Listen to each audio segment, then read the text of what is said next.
Jadi yang pertama di sini saya akan menjelaskan tentang fondasi dari investasi saham serta gambaran umum mengenai bagaimana perusahaan itu mencatat investasi mereka. Dari yang pertama di sini kita tuh harus pahami bahwa setiap investasi saham awalnya harus dicatat sebesar biaya perolehannya atau at cost. Nah, biaya ini tuh tidak hanya sekedar harga beli, tapi mencakup kas yang dikeluarkan atau nilai wajar aset lain yang kita serahkan untuk mendapatkan saham tersebut. Penting untuk dicatat bahwa biaya langsung seperti jasa konsultasi atau biaya akuisisi harus langsung dibebankan sebagai biaya pada periode tersebut. Kecuali biaya penerbitan saham yang dikurangi dari modal disetor. Di sini kita fokus memelihara akun investasi secara berkelanjutan agar mencerminkan kondisi ekonomi yang sebenarnya.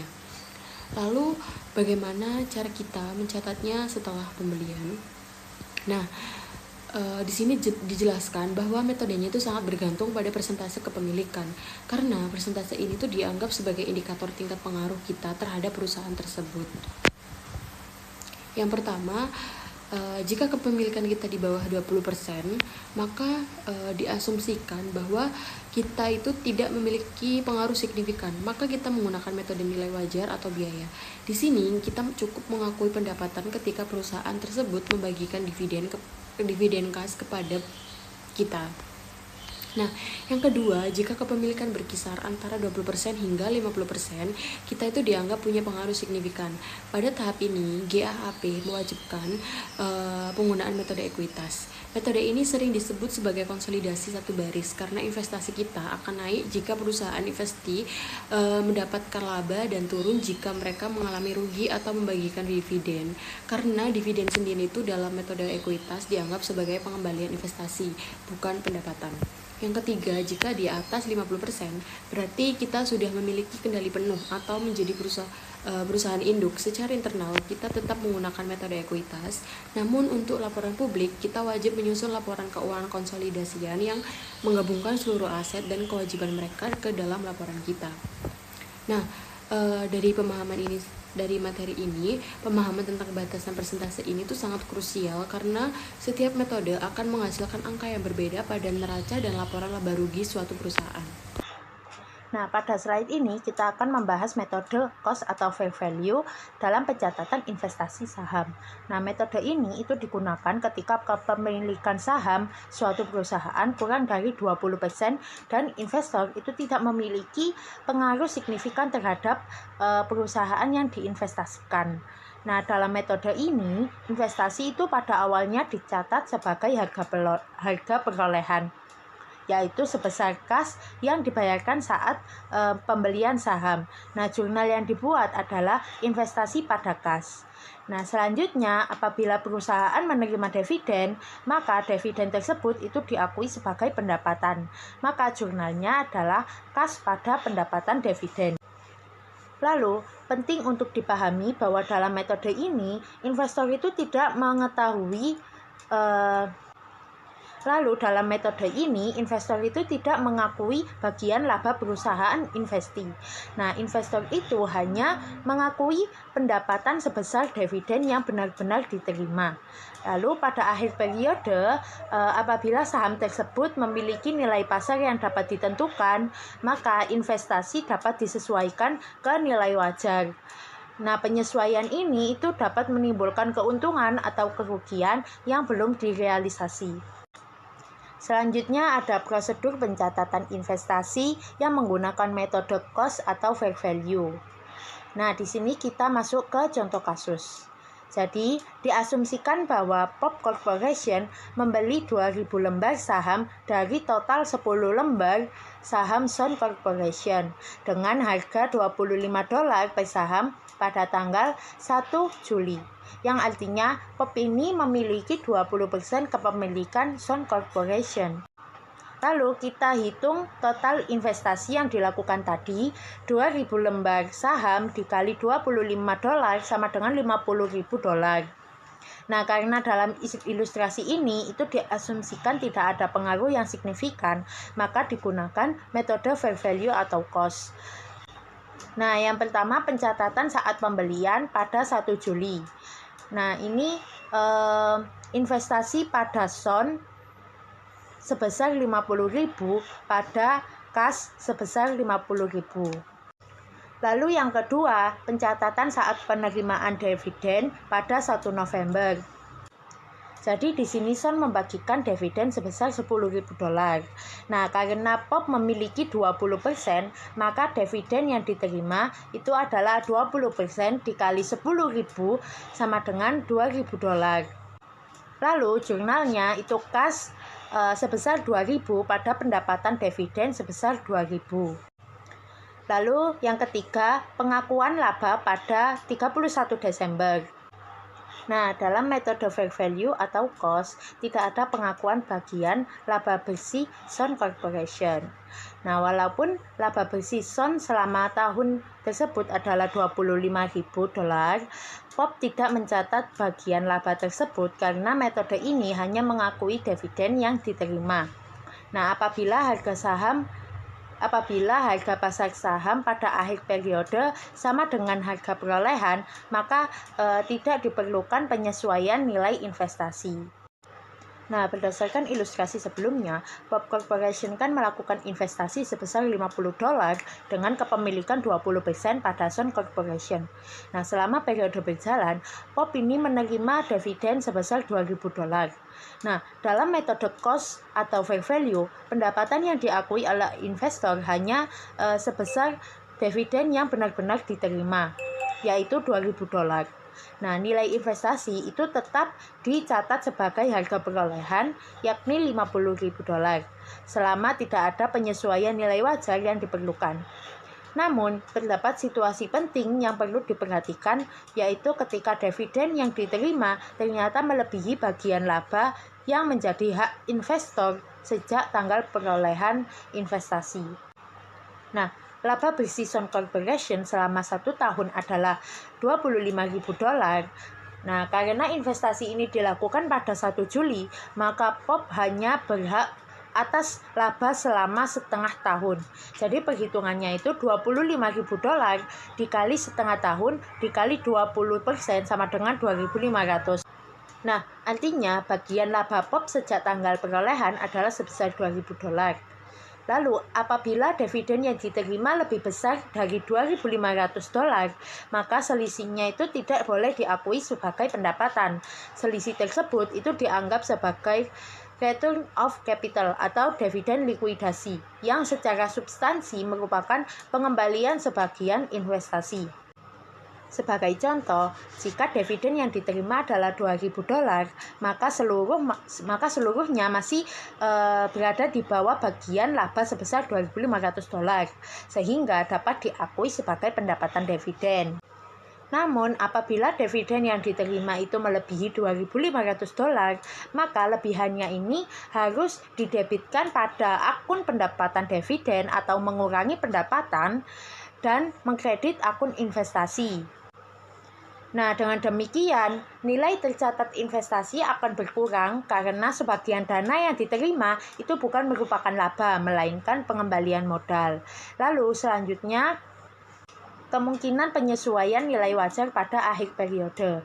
Nah, jika saham tersebut diklasifikasikan sebagai sekuritas yang tersedia untuk dijual dan memiliki nilai pasar yang dapat diandalkan, maka investasi itu harus disesuaikan ke nilai wajarnya. Sebagai ilustrasi, apabila nilai pasar saham pada 31 Desember meningkat menjadi $60.000, sementara nilai tercatat investasi adalah $49.500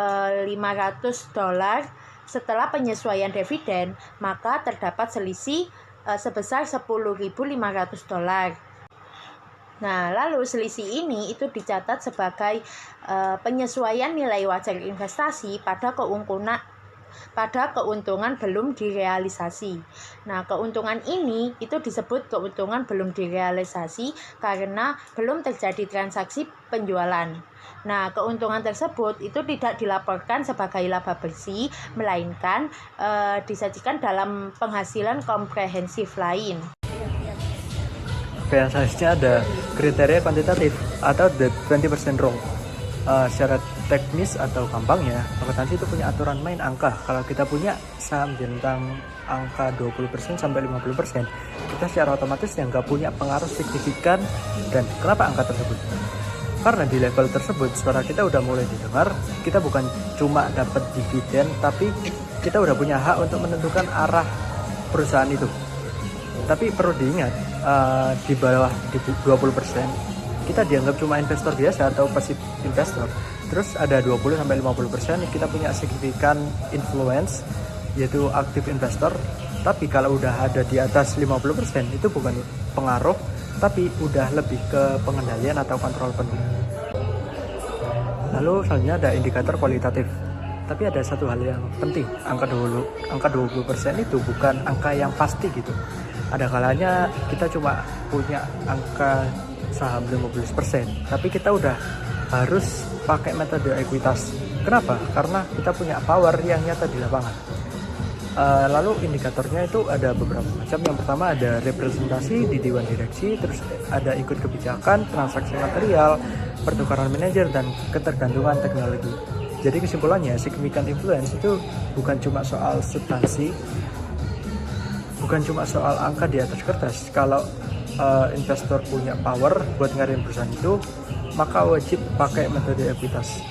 Baik, di sini saya akan menjelaskan mengenai prosedur dasar jurnal menggunakan metode ekuitas. Yang pertama, metode ekuitas itu digunakan ketika investor ini memiliki pengaruh signifikan terhadap perusahaan lain. Nah, biasanya itu jika kepemilikan sahamnya itu sebesar 20% ataupun lebih. Nah, pada awalnya investasi itu dicatat sebagai sebesar biaya perolehan atas harga beli saat akuisisi. Yang pertama, kita mengetahui dulu ada pengakuan laba. Nah, jika perusahaan yang kita investasikan ini memperoleh laba, maka kita mengakui dari bagian laba ini tersebut sebagai pendapatan investasi, yang dimana jurnalnya itu ada investasi di debit, kemudian pendapatan investasi itu ada di kredit. Kemudian artinya laba membuat nilai investasi kita itu meningkat karena kekayaan perusahaan tersebut itu bertambah. Kemudian yang kedua ada pengakuan rugi. Dan jika perusahaan itu mengalami kerugian, kita juga harus mengakui rugi tersebut. Dan dimana jurnalnya yaitu ada kerugian investasi di debit, kemudian investasi itu ada di kredit. Nah, artinya rugi ini membuat nilai investasi kita itu menurun. Kemudian yang ketiga ada penerimaan dividen. Berbeda dengan metode biaya, dalam metode ekuitas ini dividen itu bukan dianggap sebagai pendapatan, tetapi dividen ini dianggap sebagai pengembalian investasi atas atau return of capital, yang dimana jurnalnya itu kas di debit, kemudian investasi di kredit, yang dimana dividen ini membuat nilai investasi itu menjadi turun. Kemudian di sini saya akan menjelaskan mengenai perbedaan metode ekuitas dengan metode biaya. Perbedaan utamanya itu ada pada bagian perlakuan laba, rugi, dan juga dividen. Di mana ada metode ekuitas, yaitu labanya itu menambah. Kemudian jika di metode biaya itu labanya nggak dicatat. Kemudian di metode ekuitas itu ruginya mengurangi investasi, tapi di metode biaya itu ruginya tidak dicatat. Tapi lalu ada metode ekuitas, dividennya itu mengurangi investasi, tetapi di metode biaya itu dividen diakui sebagai pendapatan. Nah, di metode ekuitas ini artinya nilai investasi itu selalu berubah mengikuti kinerja perusahaan investasi. Tetapi dalam metode biaya ini nilai investasi itu tidak berubah karena laba atau rugi perusahaan investasi seperti itu. Nah, kesimpulannya itu metode ekuitas itu mencerminkan bagian investor atas laba bersih dan aset bersih perusahaan investasi. Sedangkan di metode biaya ini hanya mengakui dividen sebagai pendapatan saja. Jadi pada kesempatan kali ini saya akan membahas mengenai memperhitungkan kelebihan biaya investasi atas nilai buku. Nah, jadi kelebihan biaya investasi atas nilai buku atau excess of cost over book value diamortisasi. Nah, jadi di dalam kasus ini Sun itu membayarkan sebuah dividen sebesar $1 juta pada 1 Juli dan melaporkan adanya laba bersih sebesar 3 juta selama 1 tahun. Nah, karena harga perolehan investasinya itu lebih tinggi dari nilai buku, selisih tersebut itu harus dialokasikan ke akun-akun tertentu seperti persediaan, aset lancar lain, peralatan, dan utang wesel. Nah, masing-masing itu memiliki tingkat amortisasi yang berbeda-beda. Misalnya, persediaan dan aset lancar yang terjual itu diamortisasi sebesar 100% di tahun berjalan. Peralatan itu diamortisasi selama 20 tahun dan utang wesel itu selama 5 tahun. Jadi, intinya selisih ini itu nggak langsung dibebankan sekaligus, tetapi juga disesuaikan sesuai dengan sebuah karakter aset atau kewajibannya. Nah, lanjut. Pada saat dividen itu diterima pada tanggal 1 Juli, PAM itu mencatat sebuah penerimaan dividen sebesar 30% dikali 1 juta dolar, yaitu 300.000 dolar. Karena menggunakan metode ekuitas, jadi dividen itu tidak diakui sebagai pendapatan, tetapi sebagai penguras investasi. Jadi jurnalnya adalah debit cash 300.000 dolar dan kredit investasi pada SAN 300.000 dolar. Kemudian pada 31 Desember, PAM itu mengakui bagian laba dari SAN sebesar 30% dikali 3 juta dolar, yaitu 900.000 dolar. Nah, dalam metode ekuitas, bagian laba ini tuh menambah nilai investasi. Jadi, jurnalnya itu debit investasi pada SAN sebesar 900.000 dolar dan kredit income from SAN sebesar 900.000 dolar. Nah, setelah itu dilakukan penyesuaian amortisasi atas kelebihan biaya investasi terhadap nilai buku. Nah, untuk persediaan yang terjual dalam tahun berjalan, seluruh selisih itu sebesar 300.000 dolar diamortisasi sebesar 100%, sehingga bagian PAM yang 30% itu adalah 90.000 dolar. Jurnalnya yaitu debit income from SAN 90.000 dolar dan kredit investasi pada SAN sebesar 90.000 dolar. Nah, untuk aset lancar yang lain itu yang juga habis dalam tahun berjalan sebesar 200.000 dolar, karena tarif amortisasinya itu sebesar 100%, maka bagian PAM itu 30% dikali 200.000 dolar, yaitu 60.000 dolar. Maka jurnalnya itu debit income from SAN sebesar 60.000 dolar dan kredit investasi pada SAN sebesar 60.000 dolar. Nah, untuk peralatan yang memiliki sisa umur 20 tahun dengan selisih sebesar 900.000 dolar, amortisasi per tahun yaitu 900.000 dolar dibagi 20, jadi sama dengan 45.000 dolar. Nah, bagian PAM kan 30%, sehingga jadinya itu 13.500 dolar. Jurnalnya yaitu debit income from SAN sebesar 13.500 dan kredit investasi pada SAN sebesar 13.500 dolar. Nah, terakhir untuk hutang wesel yang diamortisasi selama 5 tahun dengan selisih 60.000 dolar, amortisasi per tahunnya adalah 12.000 dolar. Jadi bagian PAM sebesar 30% itu yaitu 3.600 dolar. Jurnalnya debit income from SAN sebesar 3.600 dolar dan kredit investasi pada SAN sebesar 3.600. Jadi secara keseluruhannya, meskipun bagian laba awalnya 900.000 dolar, setelah dikurangi seluruh amortisasi selisih nilai buku tersebut, income yang benar-benar diakui menjadi lebih kecil sesuai penyesuaian yang akan dilakukan. Nah, lanjut. Jadi di sini itu dijelasin gimana saldo akhir di investasi PAM itu di SAN itu dihitung dan disajikan pada tanggal 31 Desember dengan menggunakan metode ekuitas. Jadi di akhir tahun itu, PAM itu melaporkan investasi pada SAN sebesar 5.303.000 dolar di neraca dan mengakui pendapatan dari SAN itu sebesar 603.000 dolar di laporan laba rugi. Jadi nilai buku aset bersih itu meningkat dari 12 juta dolar menjadi 14 juta dolar. Karena PAM itu memiliki 30%, maka bagian PAM atas ekuitas SAN itu meningkat dari 3.600.000 dolar menjadi 4.200.000 dolar. Namun saldo investasinya PAM itu nggak sama persis dengan angka tersebut. Kenapa? Soalnya ada selisih di awal sebesar 1.400.000 dolar, yaitu dari kelebihan biaya atas nilai buku yang harus diamortisasi secara bertahap. Nah, jadi terlihat pergerakan investasi selama tahun berjalan. Awalnya di investasi itu dicatatkan sebesar 5 juta dolar. Ketika adanya dividen diterima di bulan Juli sebesar 300.000 dolar, nilai investasinya itu berkurang. Lalu pada akhir tahun, bagian laba sebesar 900.000 dolar itu menambah investasi. Setelah itu dilakukan amortisasi atas selisih nilai buku seperti persediaan terjual, aset lancar lain, depresiasi tambahan peralatan, dan amortisasi utang wesel. Totalnya itu sebesar 297.000 dolar. Setelah semua penyerahan tersebut, saldo akhir investasinya itu menjadi 5.303.000 dolar. Nah, jadi di sini tuh juga ditekankan kalau misalnya seluruh selisih sebesar $1.400.000 itu sudah diamortisasi. Jadi saldo investasinya itu akan sama dengan 30% dari ekuitas pemegang saham. Jadi perbedaan antara nilai investasi dan underlying equity itu hanya bersifat sementara selama masa amortisasi. Di sini ada selisih nilai buku dengan biaya atau excess of book value over cost. Jadi nilai buku dari kepemilikan yang diperoleh dalam suatu perusahaan investasi mungkin lebih besar daripada biaya investasi atau nilai wajar. Hal ini menunjukkan bahwa aset bersih yang dapat diidentifikasi dari perusahaan investasi tersebut dinilai terlalu tinggi atau kepemilikan tersebut diperoleh dengan harga yang murah.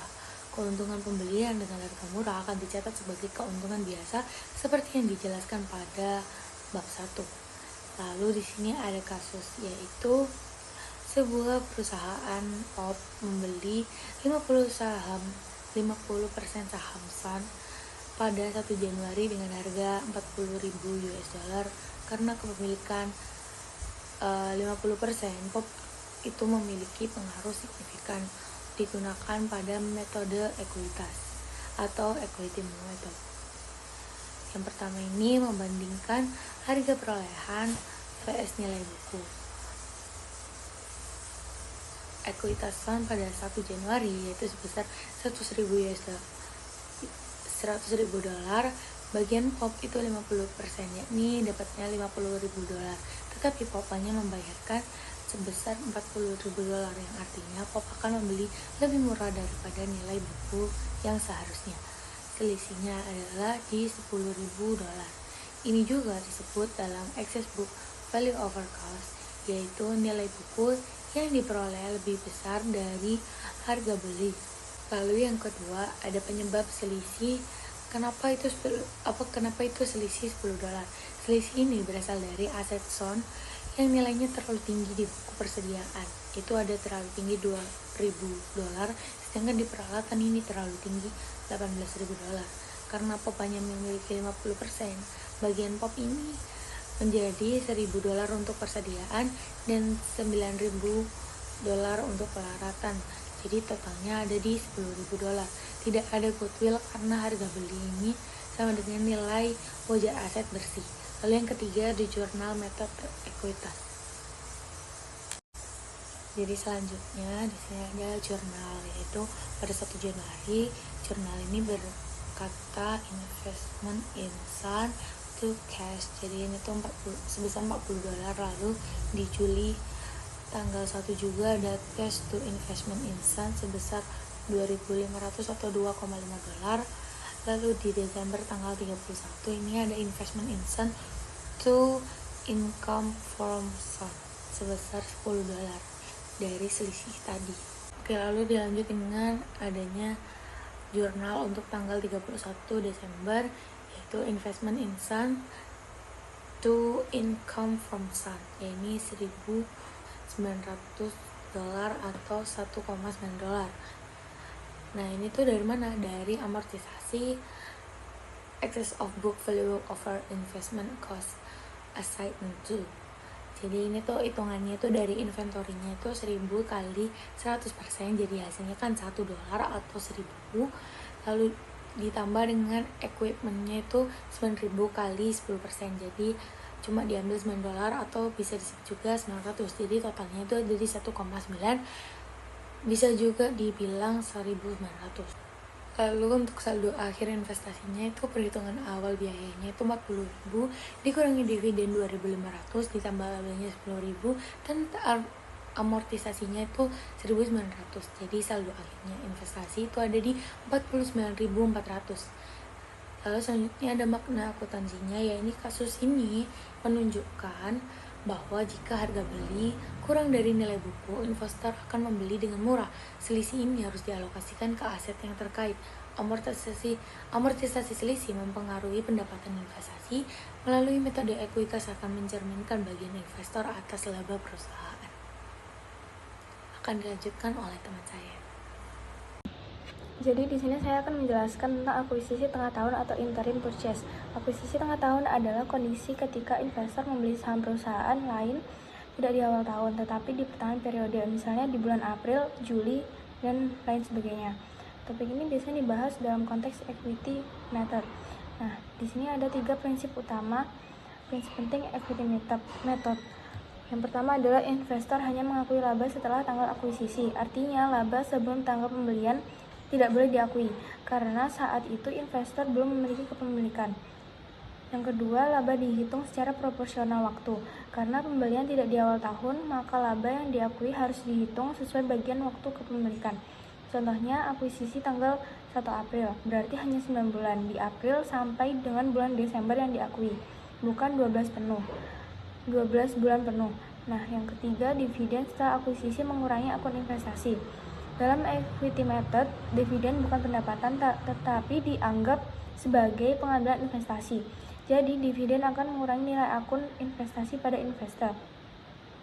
Kemudian ada perhitungan laba yang diakui. Rumusnya adalah persentase kepemilikan dikali dengan laba bersih dan dikali dengan proporsi waktu. Nah, contoh konsepnya adalah jika investor membeli 30% saham pada 1 April, laba bersih perusahaan setahun sama dengan 100 juta. Karena beli di 1 April hanya 9 bulan diakui, maka perhitungannya adalah 30% dikali dengan 100 juta dikali dengan 9 dibagi 12. Itulah laba yang boleh diakui oleh investor. Nah, jurnal utamanya adalah yang pertama mengakui bagian laba ini di jurnal saat mengakui laba investasi pada investor di debit dan income from investor di kredit. Artinya nilai investor bertambah karena perusahaan yang kita miliki menghasilkan laba.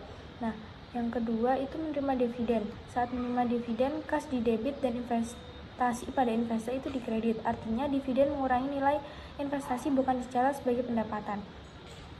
Nah, kesimpulan untuk penutup. Baik, di sini saya akan menjelaskan investasi dalam akuisisi bertahap. Seorang investor dapat memperoleh pengaruh signifikan atas kebijakan operasional dan keuangan perusahaan yang diinvestasikan melalui serangkaian akuisisi saham, bukan hanya dalam satu pembelian. Misalnya, investor dapat memperoleh kepemilikan 10% dari perusahaan yang diinvestasikan dan kemudian memperoleh kepemilikan 10% lagi. Sehingga kami mencatat kepemilikan 10% di awal tersebut sebagai metode wajar atau biaya, sehingga mencapai kepemilikan 20%.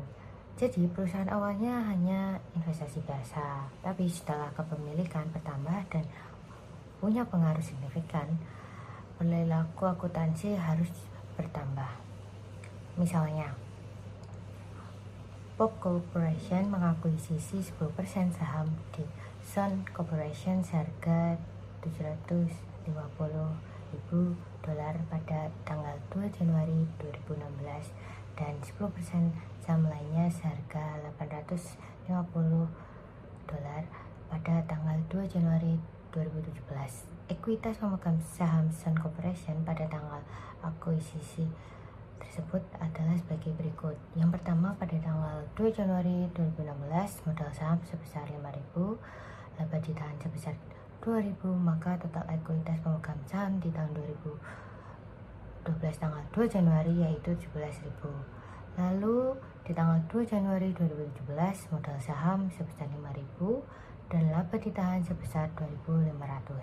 Maka total ekuitas pemegang saham sebesar 17.500.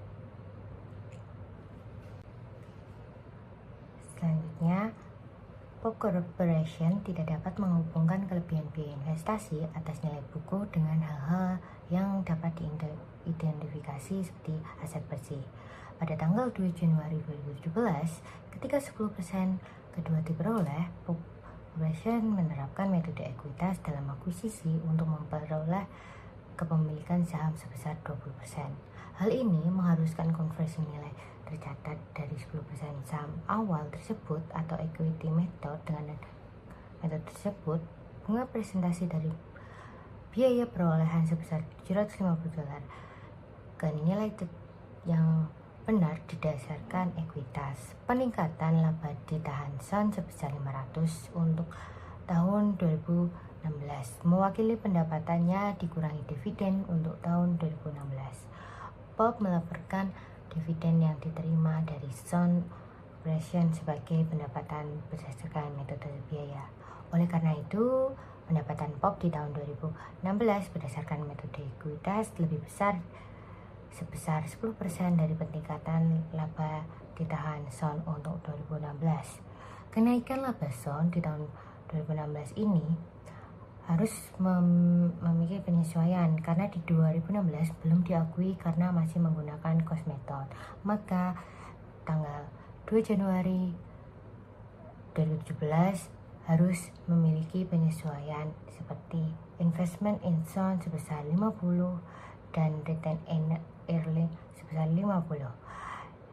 Ini didapat karena kenaikan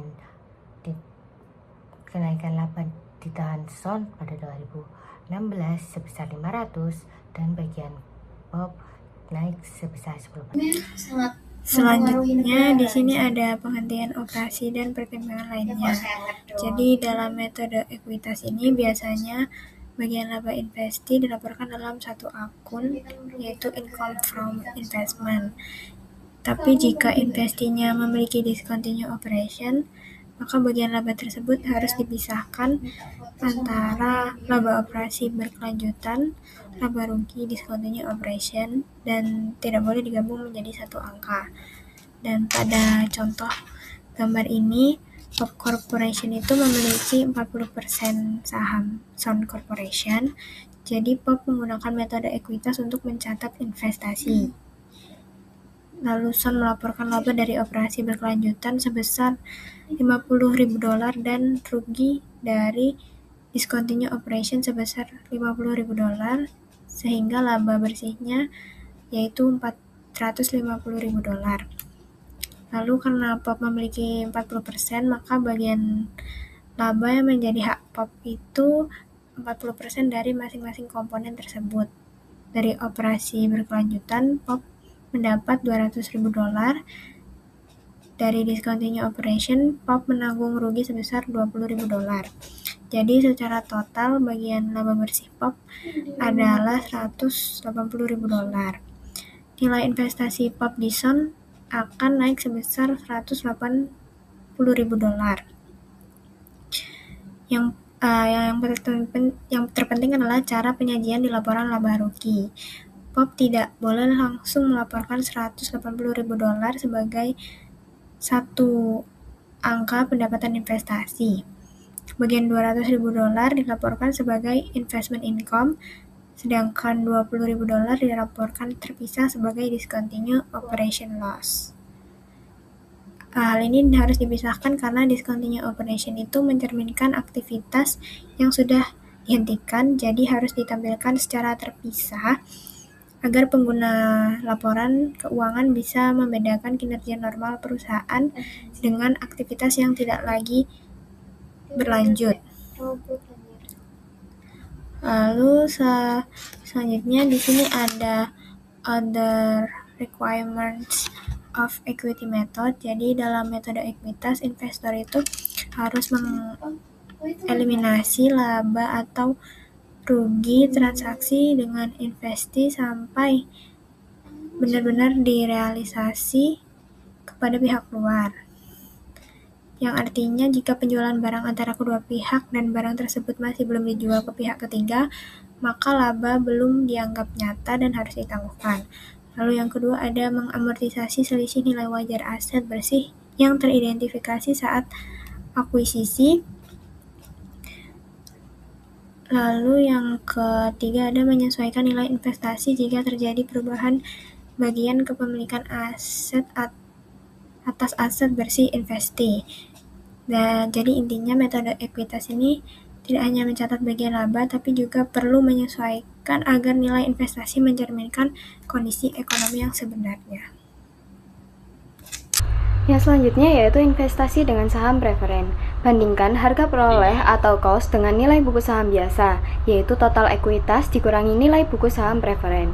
Nilai buku saham preferen ini didapat dari call value atau istilah untuk nilai ditarik atau dijual, ditambah dividends in arrears. atau dividen yang dilakukan di awal atau dividen sisa. Dividen yang diterima akan menjadi bagian dari dividen bagi pemegang saham biasa, yaitu total dividen dikurangi dividen saham preferen saat ini. Saham preferen juga memiliki beberapa kriteria dengan asumsi saham preferen memiliki hak istimewa dalam pembayaran dividen. Maka ketika investi memiliki saham preferen, dividen yang dibayarkan para investornya akan digunakan untuk membayar saham preferen terlebih dahulu. Kemudian pendapatan investasinya didasarkan pada pendapatan yang tersedia bagi pemegang saham biasa, yaitu investee net income dikurangi preference stock dividends. Isu khusus dalam pelaporan yaitu apabila akuntansi investasi menggunakan metode ekuitas, maka konsolidasian satu garis tidak perlu dilakukan terhadap pencatatan pendapatan investasi pada saat pendapatan investee termasuk hasil operasi yang tidak dilanjutkan. Pada kasus ini, hasil dari operasi yang tidak dilanjutkan dicatat secara terpisah dari pendapatan investasi. Dan yang terakhir adalah pengungkapan di CALK terkait kepemilikan saham. Pengungkapan yang perlu dilakukan investor terkait kepemilikan saham akan dicatat dalam CALK sebagai pengungkapan sebagai berikut. Untuk ekuitas investasi yang signifikan atau di atas 20%, yang pertama yaitu ada nama dan persentase kepemilikan. Yang kedua ada kebijakan akuntansi termasuk metode yang digunakan. Yang ketiga ada perbedaan antara nilai terbawa atau carrying value investasi dan ekuitas yang mendasarinya atau underlying equity dalam aset bersih. Yang selanjutnya yaitu agregat nilai pasar, ikhtisar aset, liabilitas hasil usaha. Di Amerika, pengungkapan ini diatur dalam FASB ASC 850 strip 10 strip 50 strip 5.